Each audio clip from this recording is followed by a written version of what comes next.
Vous avez un produit ou une marque à promouvoir, un événement à médiatiser, une annonce importante à faire diffuser pour le public béninois et même à l'international. Le groupe de presse La Guérite, à travers sa web télévision Guérite TV Monde, sa web radio Guérite Radio et son journal La Guérite, est votre interlocuteur valable. Par notre savoir-faire, notre audience grandissante et notre présence constante sur le terrain ainsi que sur des plateformes digitales, donnez de l'écho à vos activités pour l'atteinte de vos objectifs. Reportages, comptes rendus, publi-reportages, spots publicitaires, magazines, interviews, bandes défilantes sont entre autres offres du large éventail que nous vous proposons pour une communication percutante et efficiente. À vous donc de jouer en nous contactant dès maintenant par appel direct et par WhatsApp au plus 229 01 97 26 26 71. Le groupe de presse La Guérite, c'est la garantie d'atteindre vos cibles.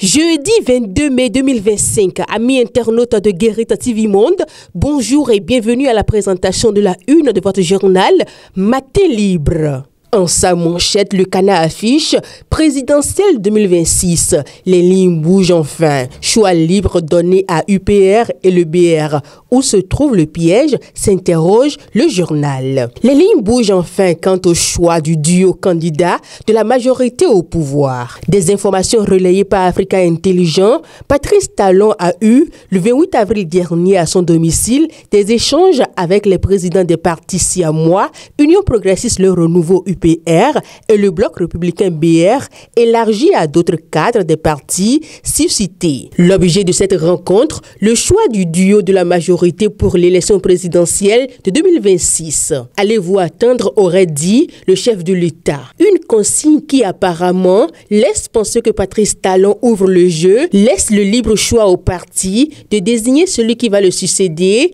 lui qui pourtant avait affirmé qu'il serait très actif en 2026 et qu'il veillerait que son héritage soit sauvegardé après son départ. D'une information à une autre, audience au cabinet du président du CES. Grégory Valadier du projet Bénébiz en visite de courtoisie et de travail chez Conrad Baguidi. Depuis son installation officielle dans le fauteuil du président du Conseil économique et social CES pour le compte de la 7e mandature, le lundi 24 février 2025, par le président de la République du Bénin, Patrice Talon, la vague des audiences au cabinet du président Conrad Baguidi ne cesse de s'élargir. Le mercredi 21 mai 2025, ce sont les émissaires du projet Bénébiz, à leur tête le directeur Grégory Valadier, qui ont rendu visite au président du CES, Conrad Baguidi. En visite de courtoisie de prise de contact, les hôtes du président du Conseil économique et social, Conrad Baguidi, ont échangé sur de nombreux sujets d'intérêt général. Impulsion politique nationale, partie 1. Dynamique de souveraineté. Impliquer le peuple dans la vision nationale.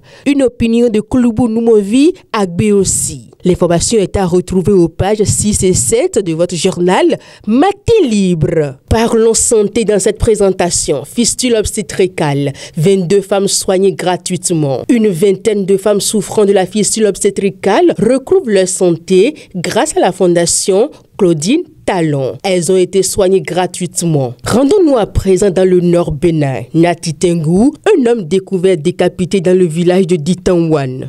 Une découverte macabre a été faite le mardi 20 mai 2025 par les populations du village de Ditangwan, une localité située à 4 km de Nati Tengu, sur la voie de Kouafa, frontière entre l'arrondissement 1 et Peporiakou. Il s'agit d'un corps sans vie d'un jeune décapité. La victime serait âgée de 25 ans environ et son identité n'a pu être établie pour le moment. Nous parlons sport pour terminer. Coupe UFOA des zones A et B de la CAF. Préliste des 40 guépards U20 convoqués. Du 15 au 30 juin 2025, le Ghana accueillera la Coupe UFOA des zones A et B de la CAF, un tournoi qui réunira 16 pays d'Afrique de l'Ouest, dont le Bénin. En prélude à cette compétition, la Fédération béninoise de football a dévoilé une préliste des 40 joueurs. Ainsi prend fin cette présentation. Merci de nous avoir suivis. À demain.